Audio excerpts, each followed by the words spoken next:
guys, it's Vicky, and today I'm here with a bookish haul because over Christmas I got some gifts that some were books, but some were just sort of bookish items that I wanted to share in addition to the books that I got. So I got a little stack of books. A couple were from people and a couple were from myself. And then I did also take advantage of the, what was it, half off hardcovers that Barnes & Noble had right after Christmas. I did go and get a couple from there, so let's get into it.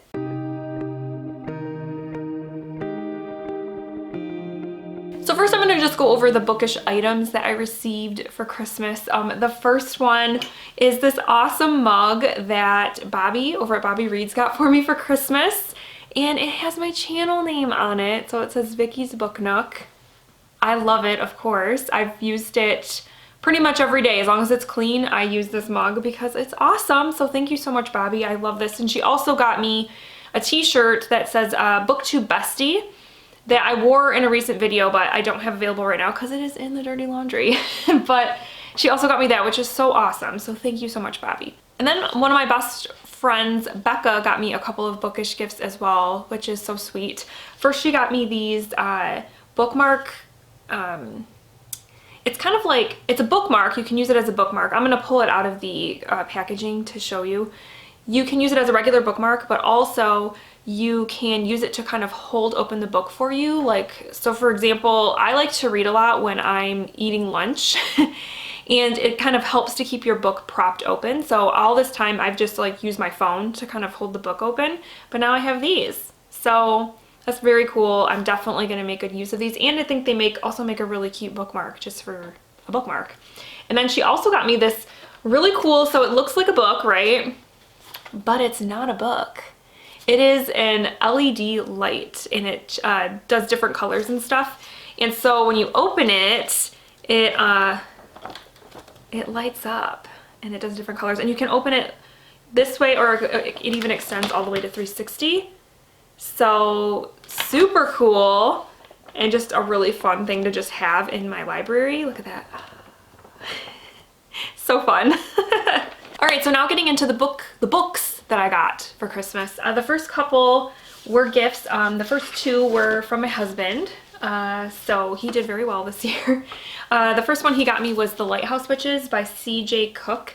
And this one just came out in the fall of 2021. And it's about a family where there's a mom and a couple of daughters, and they move to, I believe, Scotland. I can't remember the reason why. Oh, the mom is there to paint a mural near this really old lighthouse. And two of the girls go missing. And so the thing about this lighthouse, it's very old and is rumored to have witches around it. And there's also a part of the story that takes place present day. So this, like, the disappearances of the daughters happened, I want to say 20, 30 years in the past. And then in present day, one of the daughters turns up again, except she's the same age that she was when she went missing. And there's kind of speculation, like, is she really the daughter? Or is she, what do they call it? Or is she I don't see the name, what they call it. A wildling, there you go. Which is like kind of a mythical, magical creature that looks like a child, but it's not. And they cause mischief and stuff. So is this really the daughter, or is it one of those creatures? So this just sounds really fun, super like good, cool witchy vibes, and something that I think will be fun to read in the fall time. The other book that my husband got me for Christmas is Razorblade Tears by S.A. Cosby. And this is one that I have seen a lot recently, so I'm super excited that he got me this one. And this is about two men, who are there? Ike and Buddy, who their two sons are murdered, and their two sons were married.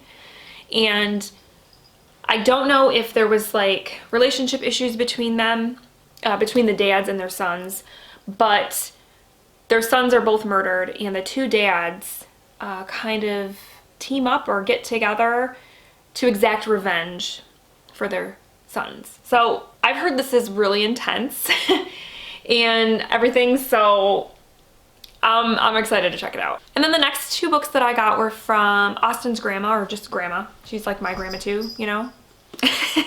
The first one she got me I thought was so cute because the cover looks exactly like our dog Morgan. And this is Chicken Soup for the Soul, Life Lessons from the Dog, 101 Tales of Family, Friendship, and Fun. And if you look at this picture, that is Morgan. You put a pair of black rimmed glasses on Morgan and that's her. So I thought this was cute.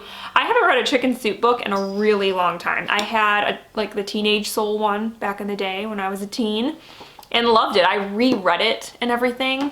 And so I think this will be really cute. You know, being a dog lover, I don't see why I wouldn't enjoy this. So yeah, I'll dive into this one eventually. The other book that Grandma got me for Christmas is The Overstory by Richard Powers. And this is like, it's such a hefty book, even though it's a paperback. It's one of those that just feels very heavy. Oh, and she also got me this cute magnetic, I don't know if it's gonna show you, this cute little magnetic bookmark. It's a little tree. But anyways, she got me this book because she read this book and it was one of her favorite books that she read this year. And I don't really know what it's about other than it won the Pulitzer Prize, right? From what I gather from reading the back, it sounds like it's a bunch of interlocking stories that all have to do with each other. So you meet a lot of different characters and you're in a lot of different places, a lot of different time periods, and they somehow all interlock together is all I think is what it is. So I don't know, it's one of those books that I'm just gonna go in not knowing much and just kind of figure it out as I read. So then, like I mentioned, I did go to Barnes & Noble after Christmas to take advantage of the 50% off hardcover sale that they had going on where every hardcover in the store was half off.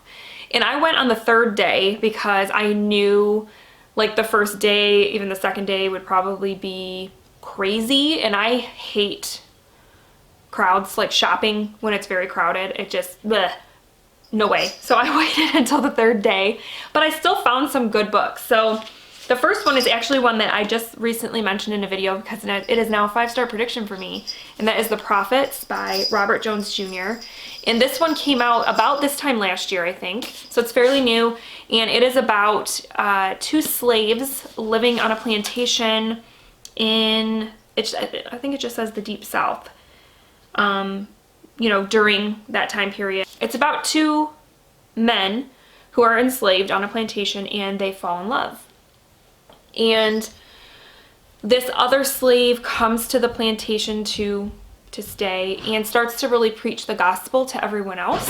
And one of the things that he is preaching is how evil and sinful homosexuality is, among other things that he's preaching about.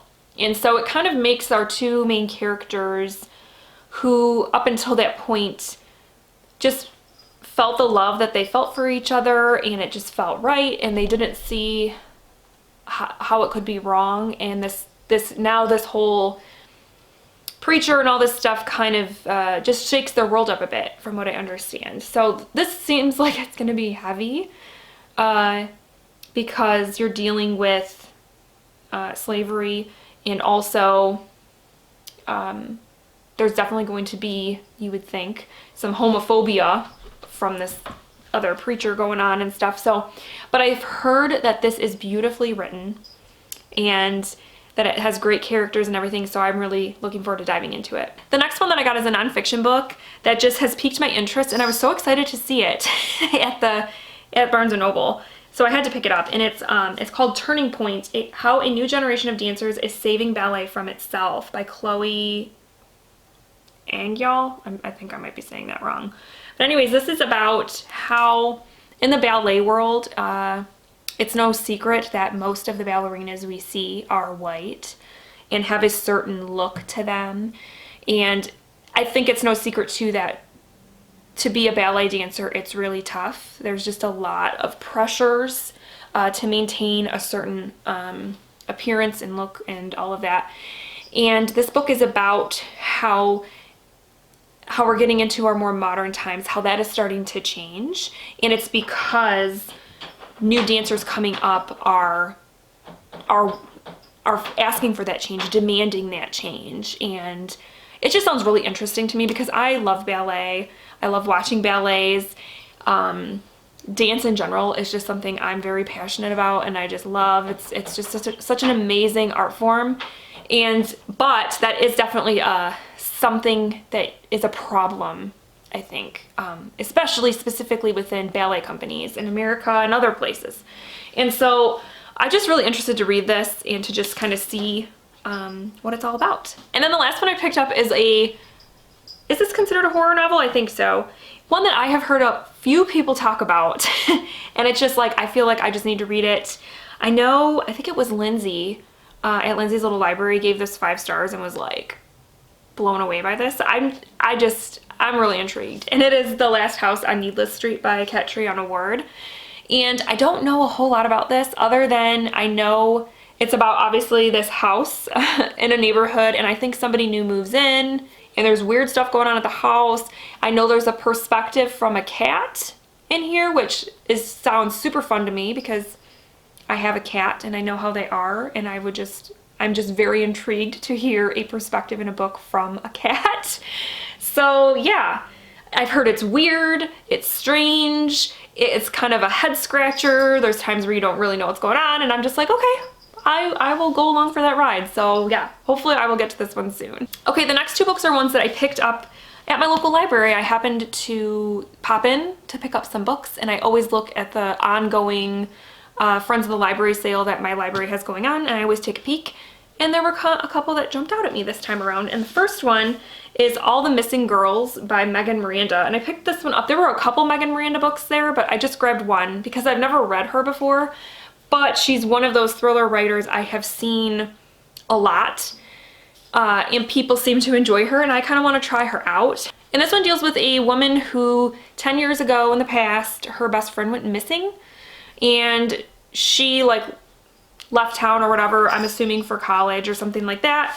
And she comes back and a girl goes missing again in a similar way that her best friend went missing or something. I don't know really. I don't really know the details, but I want to try Megan Miranda, and this one looked cool. So that's why I picked it up. And the last one I picked up from the library was one I picked up only because I saw it on, oh gosh, what is his Instagram handle? Jordy's Book Club, is that what it is? Anyways, he posted his top 10 books of the year, and this was one in the top 10. So when I saw it, I just kind of grabbed it and was like, yep, I'm gonna read that because I really like his taste in books, and I feel like we align on a lot of things. So anyways, and this one's called We Begin at the End by Chris Whitaker, and it's about a cop who in the past basically went in court and testified against his best friend and his best friend for committing a crime. I'm not sure what it was that he did, but it basically sent his best friend to prison.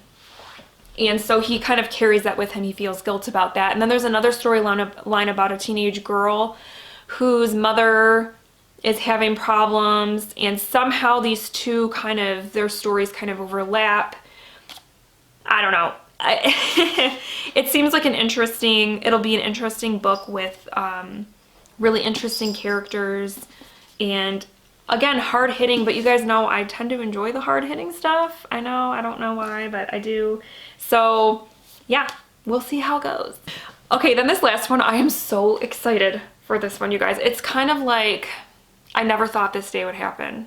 Okay, so I have to tell a story though before we get into it. So last year, or maybe the year before, I read the book Boy's Life by Robert McCammon, and I loved it. It was a 5-star read. It was one of my favorite books of the year. I want to read more Robert McCammon.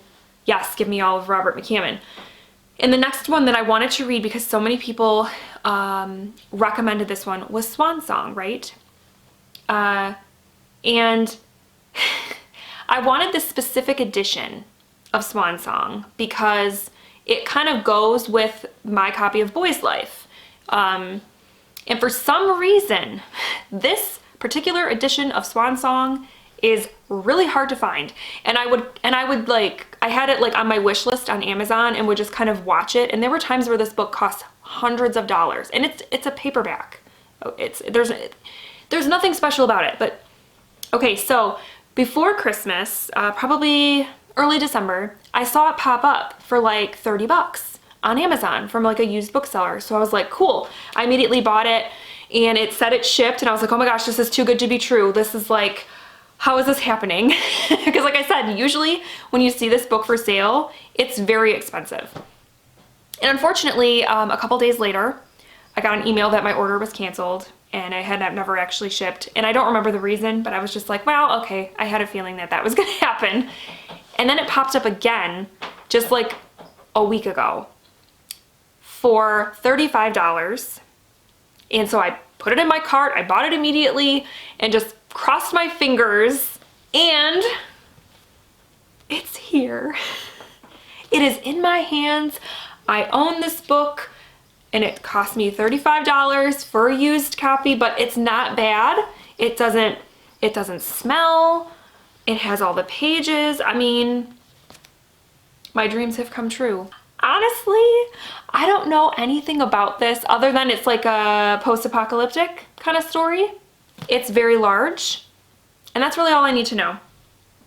And now I have the edition that I wanted, because the thing was, the only thing I could find was the mass market paperback, which I don't mind mass market paperbacks, but when they're the tall, skinny ones, I hate those. I hate those. Like if I want a mass market paperback, like, and it's like, let me just pull one out to give you an example. And it's like this size, cool, we're cool. But those tall, skinny ones, no. And that's all I could find. And that's why I was being so nitpicky and wanted this one. And now I have it. I'm so excited. I'm so excited. Okay guys, so those are the books and bookish items that I got around Christmas time.